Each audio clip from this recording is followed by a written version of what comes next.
What happens when ignorance meets authority? Imagine this. You're about to board a flight, only to witness a passenger openly question the competence of the pilot. Not because of his skills, but because of who he is. This isn't just a story. It's a moment that challenges stereotypes and reveals the strength of resilience. It was a crisp morning at Gate 23, where passengers milled about, checking their watches and scrolling through their phones. The hum of conversation filled the air as everyone waited to board Flight 714 to San Francisco. Outside the large terminal windows, a sleek airplane gleamed under the soft morning light, its engines ready for takeoff. Captain Diego Morales stood near the boarding desk, dressed in his pristine navy blue uniform. His gold stripes caught the light, a testament to decades of dedication and expertise. At 54 years old, Diego had flown over 20,000 hours, served in the military, and earned accolades for his precision and leadership. But none of that mattered to the woman now glaring at him with thinly veiled disdain. She was a middle-aged woman with pale skin, perfectly styled auburn hair, and sharp green eyes that darted between him and her phone.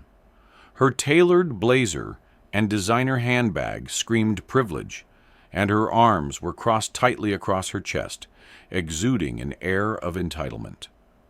"Excuse me," she said loudly, her tone dripping with sarcasm. "Are you part of the crew?" Diego turned to face her, his expression calm but firm. "Yes, ma'am. I'm Captain Morales, and I'll be flying you to San Francisco today." Her lips curled into a smirk. "Oh, really? You're the pilot? I mean, no offense, but shouldn't someone like you be handling luggage or something? You know, manual labor?" "Forget it," she muttered, shaking her head. "I knew I should have booked with a different airline. This woke nonsense is out of control." Turning to a nearby passenger, she added, "Can you believe this? A Latino pilot? What's next? A vegan chef running a steakhouse?" Some passengers exchanged uncomfortable glances, while others tried to ignore her rant. Diego, however, stood firm, his expression unreadable. Voice-over narration resumes. In moments like these, prejudice can reveal itself in shocking ways. For Captain Morales, this wasn't just about proving his identity. It was about standing up for himself and everyone who had ever been underestimated because of their background. Building tension, delays, and doubts. As the boarding process began, tensions escalated further.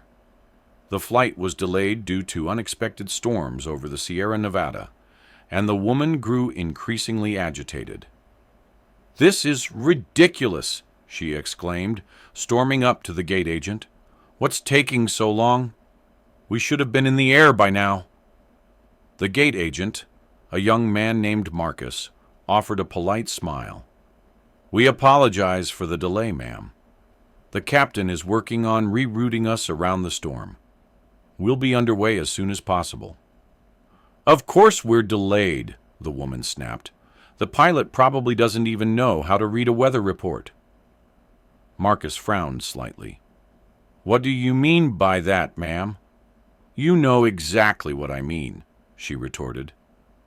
"People like him don't exactly have a reputation for being detail-oriented, do they?" A nearby passenger interjected. "That's pretty offensive, don't you think?" "It's not offensive," she shot back. "It's reality. Don't be so sensitive." Diego overheard the exchange, but chose to remain silent, for now. He focused on finalizing the alternate flight plan, knowing that safety came first. Escalating conflict, a racist tirade.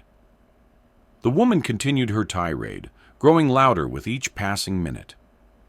"Unbelievable," she huffed, throwing her hands up in exasperation. "Of all the days for this to happen, it had to be today.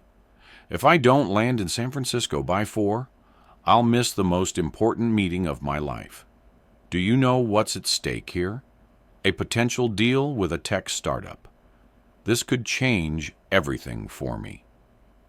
Another passenger raised an eyebrow. "Sounds like a big deal." "It is a big deal," she snapped, glaring at them. "But thanks to this chaos, none of it might happen. And honestly, how can I trust we'll even get there safely with, well, him in charge?" Her pointed glance toward Diego made her meaning clear. A nearby traveler shook their head. "That's not fair. The delay has nothing to do with the captain." "Oh, come on," she shot back. "Don't act like you're not thinking the same thing. People like him aren't exactly known for precision or reliability, are they?" Her words hung in the air, sharp and cutting. Some passengers shifted uncomfortably, while others exchanged disapproving looks. Diego, however, remained unfazed, his focus steady as he reviewed the flight plan. For every insult thrown his way, Captain Morales had a choice: let it slide or stand up for himself.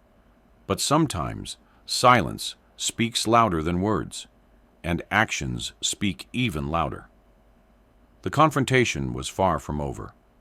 As the tension reached its peak, Diego decided it was time to address the situation head-on.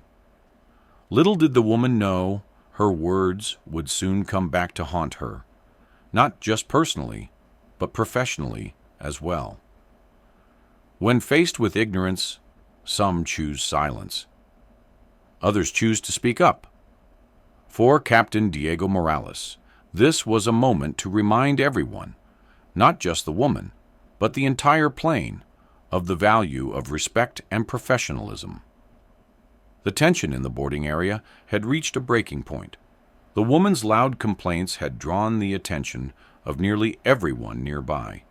Some passengers whispered among themselves, clearly uncomfortable with her behavior, while others simply avoided eye contact, hoping to stay out of the fray. Diego, however, knew he couldn't ignore the situation any longer. He approached the gate calmly, his posture tall and confident. "Ma'am," he said, his voice steady and commanding, "I understand you're frustrated about the delay, but I need to address something you've been saying." The woman turned to face him, her arms still crossed tightly over her chest. "Oh, here we go," she muttered under her breath. "I've overheard your comments," Diego continued undeterred.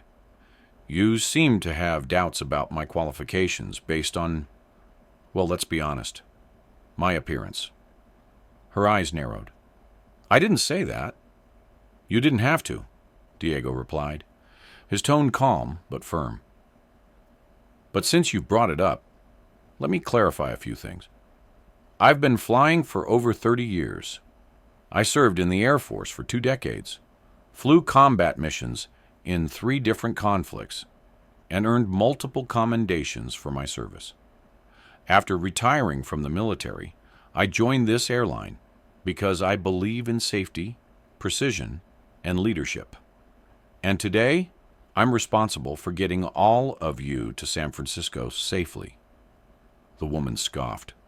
"That's a nice story, but how do I know it's true? Anyone can make claims like that."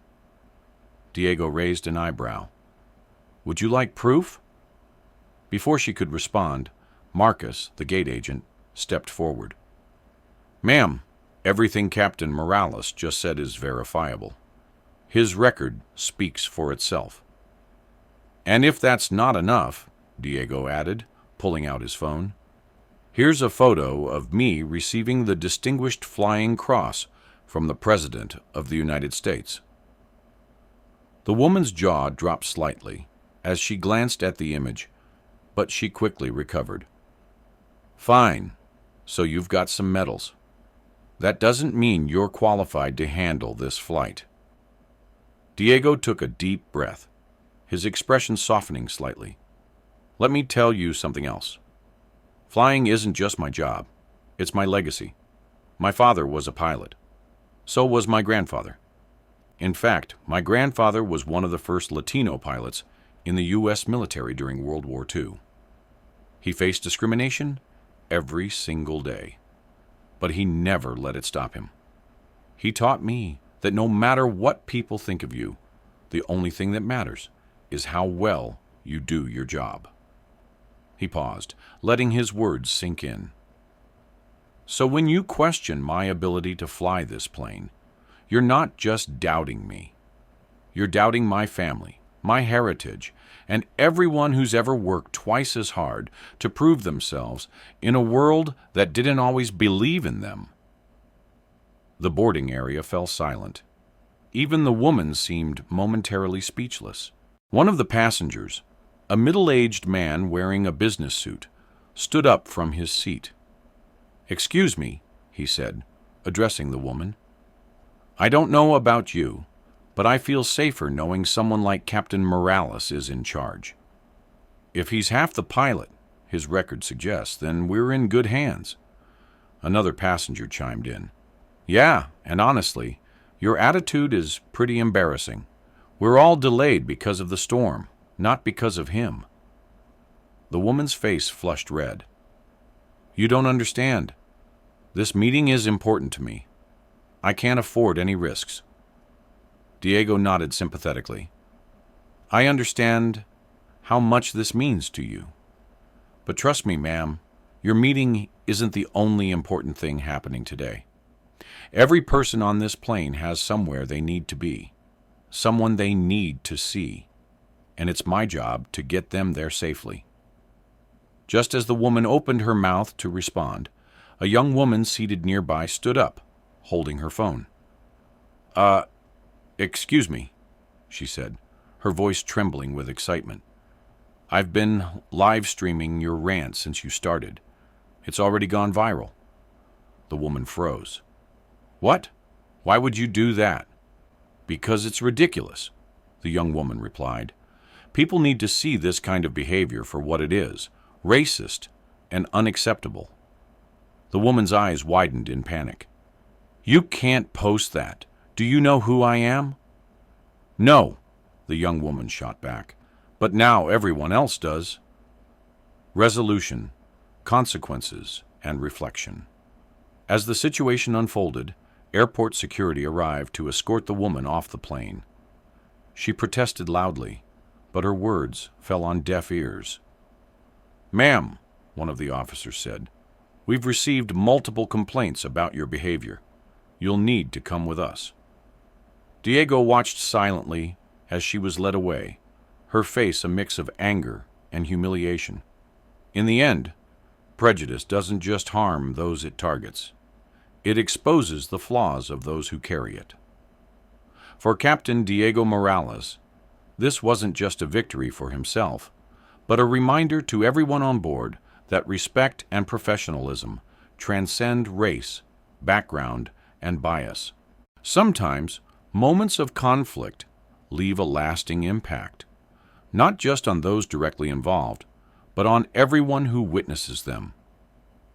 For Captain Diego Morales and the passengers of Flight 714, this was more than just a delayed flight. It was a lesson in humanity, respect, and the power of standing up for what's right. As the woman was escorted off the plane, a palpable sense of relief washed over the boarding area.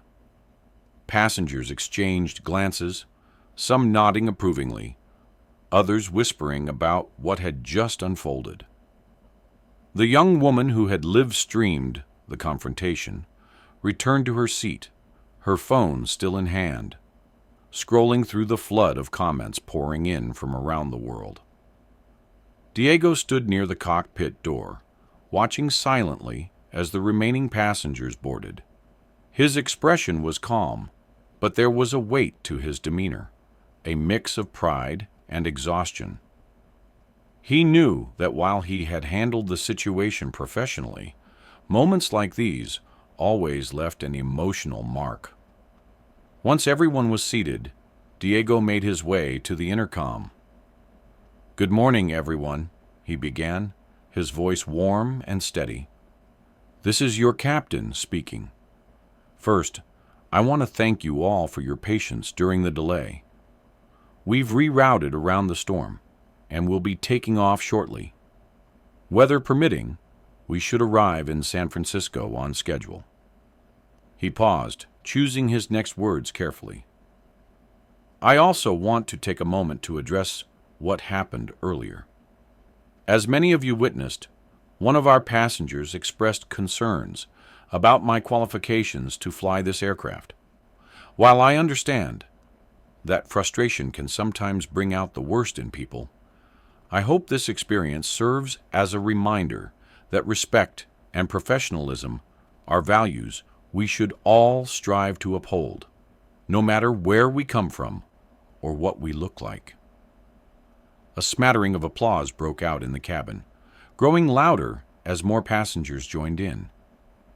Diego smiled faintly before concluding, "Thank you for your support, and thank you for trusting me to get you safely to your destination.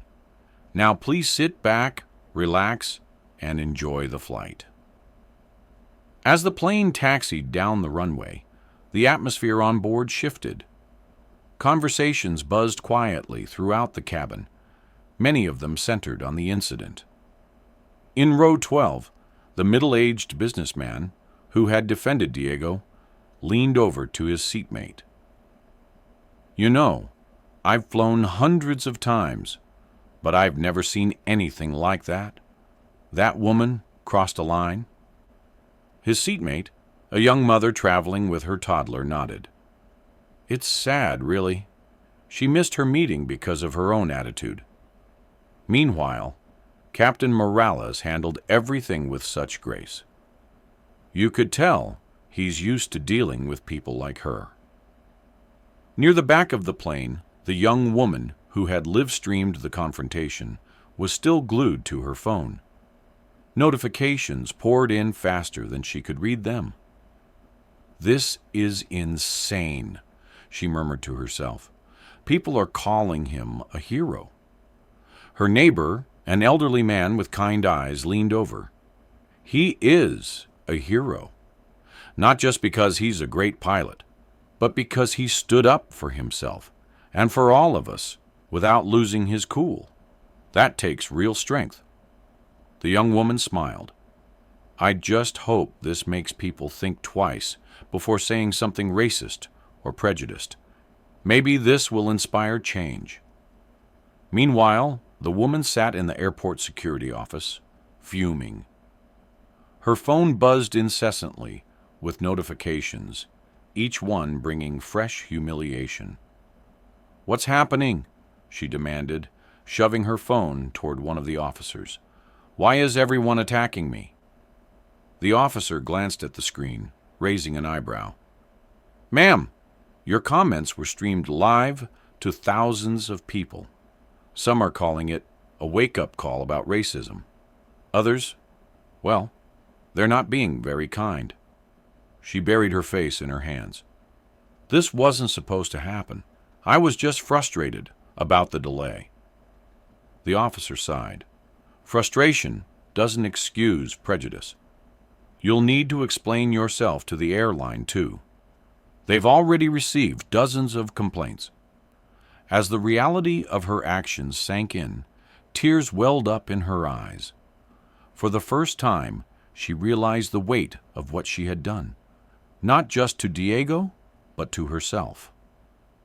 Hours later, after landing safely in San Francisco, Diego sat in the crew lounge, reflecting on the day's events.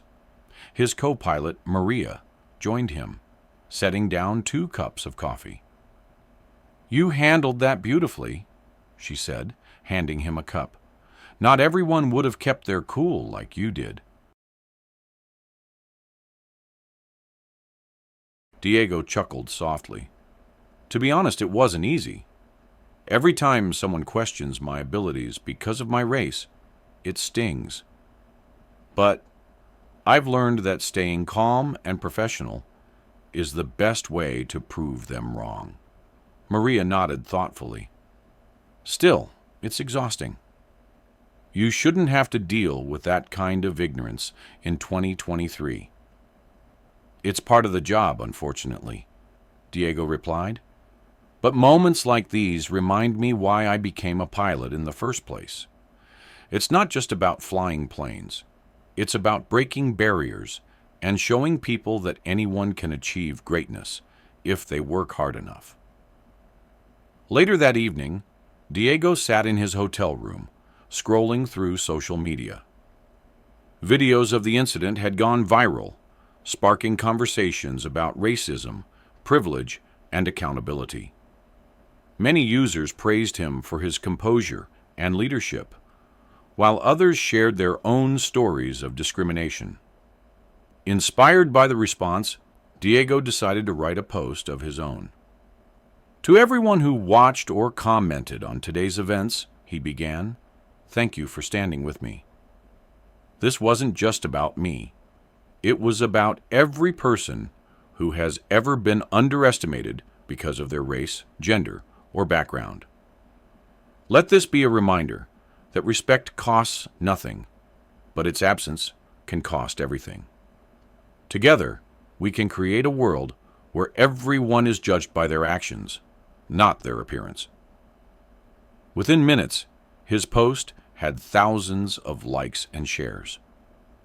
In the end, Captain Diego Morales didn't just overcome prejudice, he transformed it into an opportunity for growth and understanding. His story reminds us that even in moments of injustice, there is always a chance to rise above, inspire others, and create lasting change. Because true strength lies not in holding on to anger, but in using our experiences to uplift those around us.